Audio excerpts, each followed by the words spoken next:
My name is Alexander Seyf. I'm a CEO and co-founder of Autolomous. We at Autolomous, we embrace digitization and we bring new technologies to the benefit of the industry to bring scalability and outreach and equitable access. It's great to be in Mesa again in 2025. As ever, it's very rejuvenating to really get your ambition and see the hope and the actions to realize the hope in the future of cell and gene therapy. One piece that I'd really want to emphasize is the partnership recently we built with Adva.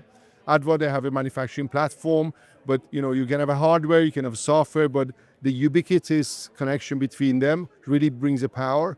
And we want to endorse the industry by offering joint services from manufacturing platform, but it's also software to capture the data, analyze it, and make it more streamlined. So we are really proud to introduce the collaboration.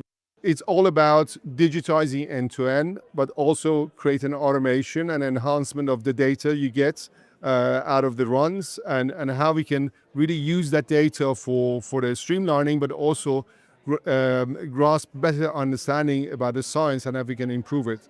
It's all about collaboration and how we can create a joint partnership. So we are working with GenCART as part of the candidate program for our digitization together with Adva. So pioneering digitization program that we have, and GenCART has been the first one selected. So we're going to work together with them from end-to-end manufacturing platform of the therapy. And we welcome whoever wants to take this journey with us to really apply, to reach out to us and to Adva, so we can create a partnership jointly to not benefit them, but also benefit the industry.